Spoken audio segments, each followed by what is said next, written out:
I was reading something that said when we vocalize or share our stress, it moves it from the emotional center of our brain to the much more rational center of our brain, where we can kind of step outside of the video game and hold the controller per se. Exactly. Yeah, it's the mid-frontal cortex of our brain that has insight and social connection and awareness, which so often goes offline as soon as some emotion takes over, some anxiety or anger or resentment takes over. The mid-frontal cortex tends to go offline. And the more trauma you experience as a child, the more likely that is to happen, so that your insightful capacities, the executive functions, get taken over by some deeper emotional dynamics. And so one of the benefits to me of meditation is it restores that executive function, so that I'm not taken over or too long taken over by emotional dynamics that just sweep me away. For 2 weeks this year, you said you went offline. Yeah. Why? Sometimes people say to me, I've written this book that I know that you have on your desk, When the Body Says No, and my contention is when people don't know how to say no, the body will say it in the form of illness. And I can tell you hundreds of times people have said to me, your book has saved my life. And my response has always been, maybe I should read it myself. Because the fact is, I'm quite capable of giving advice and dispensing wisdom that I don't follow myself. And that was the case. So I became quite stressed, and my relationship with my wife, Ray, became very fraught. And she said, enough. Enough of this gap between who you are there in public and how you are in private. So that was a big incentive for me, because we're coming up to our 54th anniversary, and on the whole, I'd rather stay married than not. Everything else being considered. But also for myself, I don't want to be that guy anymore who can speak the truth that a lot of people consider to be the truth so articulately, but not follow it myself. So I just don't want to be that person, and that takes practice. And that's why I take the break from the internet. And what was interesting is I had my cell phone on airplane mode so nobody could get through to me. A couple of times a day, I'd still pick up the cell phone and I say, what are you doing? There's nothing on it because it's on the internet. But the compulsion to try and get something from the outside to fill some gap within, I just kept noticing it. By the end of 2 weeks, it wasn't so strong anymore. So I did it because I needed to for the sake of my own mental health. An up and down year for you, you said? Yeah. Is that the down you were talking about? Well, I remember my conversation with you, and I think I remember you telling me that you had this goal of becoming a millionaire. When I was younger, yeah. When I was younger. Yeah. And then it's when you achieve that goal that you realize that ain't all there is, that you still left very much with your internal demons. And that's a very common lesson. I mean, there's two ways to wake up. One is failure, where you keep asking yourself, but success is even more, because you think that once you get something, then you'll be happy, and So I thought, okay, well, geez, so this book, The Myth of Normal, bestseller internationally and published in 35 languages, I should be happy. No, the more I got involved with it, and the more I toured with it, and the more engaged with the outside I became, the more miserable I became inside. So the very success of the book, and it allowed it swept me away, and I lost myself, So that was one thing. And I did this very long, exhausting tour. I wasn't taking care of myself. And then there was my interview with Prince Harry and all the frou-frou around it, before it and after it, and I allowed that to take me over as well. Really? Yeah.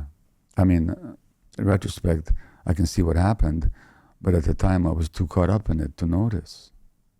So what I'm saying is that it doesn't matter what I know if I don't pay attention, rigorous attention to what's going on inside, and if I keep looking to the outside to give me meaning and give me validation, then I can lose myself. And that's what happened. Your interview with Prince Harry, how did that cause you to lose yourself? Well, in two ways. One is I had a gut feeling all along that I shouldn't agree to doing it the way they set it up. Because the way it was set up is in order to watch it, people have to buy a copy of Harry's book. And I thought, this is not fair. 4 million people have already bought the book. Why can't I watch this interview? Do they have to buy another copy? In other words, I believed that there should be a free public service on a part of two people who can have a very interesting conversation. But out of sheer opportunism, I agreed to it. So I didn't follow my gut feelings. So I lost myself even in agreeing to the format. And afterwards, Harry and I both wanted it released to the public for free, but the lawyer said you can't do that because this was advertised as a one-time only event, and there could be a class action suit. So the result was that I agreed to something that I didn't really like. Not that I didn't like the idea of talking with him. I didn't like the idea of putting this behind a paywall. So I lost myself just in agreeing to it, number one. Number two, then there was the incredible social media and British media reaction to it that was, for the most part, so negative and so demeaning and so dismissive and so distorted that I barely even know how to talk about it. I thought by this age I would know better, but you know what? It really got to me. It really got to me. I mean, I can give you examples, but eventually what happened was that I was really in a negative state of mind. And have you read the book, The Fox, the Mole, the Horse, and the Boy and the Horse? I bought it last week. It's upstairs in my bag. Wonderful. So great. It's a great little book, a great big book, although very few words in it, mostly just these wonderful drawings. Charlie McKeesy, he's really channeling wisdom in that book. And the horse is the most grounded of the four characters, of the four friends. And he's asked, what's the most courageous things you've ever said? And the horse says, help. So it's so difficult to ask for help. But I did, you know, in the middle of all this frou-frou and my upset. And I called a friend of mine, a psychiatrist. And I said, I'm just in a bad state. And he said, what's going on for you? And I said, well, there's all this bad press and all the social media distortion of who I am and my motives. He said, what is it about that bothers you so much? And I said, not being seen. Not being seen is one of the needs of the child. But he said to me, okay, look, Gabor, when you were an infant, you're not being seen for who you are as a human being almost cost you your life, which it did. As soon as he said that, I said, yeah, this isn't about the present. This is an old, unresolved, not yet fully resolved wound. Age 79, I'm still upset at not being seen. I don't care if people agree with me or they refute my ideas, but I want them to see me and what I'm actually saying, not some distorted version created by their own minds. And when he said that not being seen really threatened your life, I said, yeah, that's what's going on. And then I could relax. So what somebody else says? I don't live in the British press. I don't live in somebody else's mind. Here I am, you know, let them think and say what they say. But it took somebody to wake me up to that. So that's what happened. You said you could share examples of how it got to you. Yeah. Well, oh boy. They called me a stern, overbearing merchant of pain. You know? At some point in the interview, you know, when Harry was, and the other thing was, see, Harry really was a traumatized child. And you can, when you read his book, you can see why, you know, and people couldn't understand how this is possible. How could somebody so privileged at the very apex of society in gilded palaces be traumatized? Total misunderstanding of trauma. It's true. People have it much tougher in many ways, but as an infant, as a sensitive infant, to be born into a loveless marriage where the father's having an affair even before he's born, where the mother's a troubled, very sensitive, very creative, warm-hearted, but very unbalanced young woman. So Harry describes in his book, Spare, that he's 12 years old when his mother is killed. How he's told about his mother's death is that his father, then Prince Charles, comes into his room early in the morning and says, something terrible happened, there was an accident, your mother didn't make it.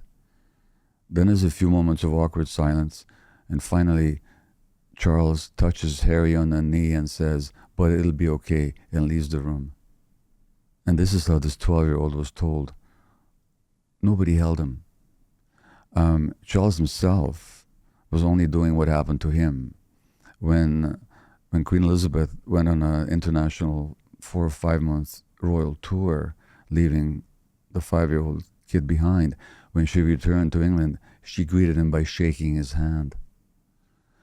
And now, what I said to Harry was that even animals hold and touch their kids, their infants. Mammals, that's what they do. Because mother rats, when the baby is born, they lick their babies. And the way the mother rat licks the baby, this has been shown in laboratory, influences the brain development of the child. And those babies that get the right kind of licking, it's called grooming, they have better brains as adults. Premature infants used to be put in incubators and nobody used to touch them. Then it was found out that if just by stroking their backs 10 minutes a day, that promotes healthy brain development.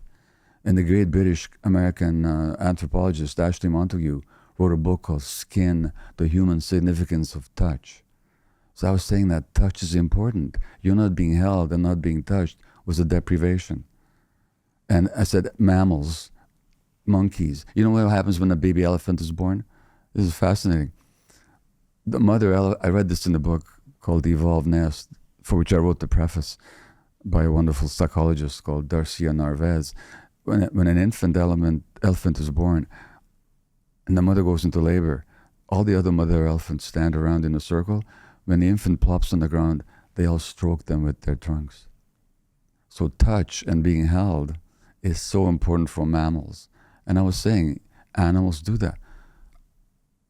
This journalist, who I don't know what she was listening to, said, I said the royal family treats like kids like animals. I said, no, I wish they'd had. So, I mean, the distortion is just laughable if I hadn't taken it so personally, for the reasons I already explained.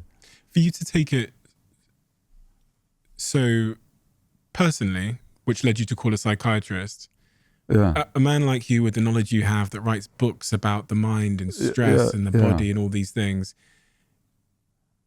you must have been in a pretty dark place. I was in a dark place, and I wasn't, but look, I'm a human being like the rest, and what Charlie McKeesey says in that book is that the most courageous thing you can do is ask for help. It's true. You know, there's that, I don't know if you remember the Beatles song, Help, I Need Somebody, and John Lennon sings, when I was younger, so much younger than today, I didn't need anybody's help in any way. But now those days are gone, I'm much less self-assured. He's actually saying that when he was younger, he believed he didn't need help. But the reason he believed he didn't need help, that he has to make it on his own, because he was so traumatized as a child. His father left him when he was born. His mother left. He was brought up by an aunt. And Lennon grows up feeling abandoned, that I can do this on my own. I don't need anybody, you know? And later on, he realizes, I need help. But actually, we're all born needing help. We're all born needing to be understood, to be attuned with, to be seen, to have our emotions received and validated. That's one of the essential needs of children, as I make the point in the myth of normal. And children can be traumatized not just by terrible things happening to them, but just by not having their needs met. By not being seen, not being heard, not being held. Those are wounding for a child, which is what the meaning of the word trauma means. So you don't need terrible things to happen. It's so difficult for people to understand that. You know, they think for trauma, you need horrific events. Well, horrific events can be very traumatic, but you can wound people, sensitive people. The sensitive child or any child can be hurt just because the parents are too stressed and unavailable emotionally to really see them for who they are. I've struggled with that in my life, especially being a CEO, I think. I've struggled to ask for help when I need it because you kind of see yourself as the helper. And also, I've struggled with the idea, maybe, I don't know where I got this story from, that people like me, maybe because I'm a man, maybe because I'm the head of businesses, we have to figure it out on our own. And the cost of repressing how I feel has become more and more evident over time. Yeah, how so? Just like, I think, I when I was younger, I never experienced anxiety before. And then as I had more difficult moments in business where I tried to solve the problem in my mind, were the first times at like 25, 26, 27, 28, 29, 30, that I experienced like fully fledged, what I'd call anxiety, where I just couldn't get a thought out of my head and I felt it in my body. My breath was short, this constant state of like angst. Yeah. And yeah, I just thought I could deal with it myself. I thought I could think my way through it. Yeah.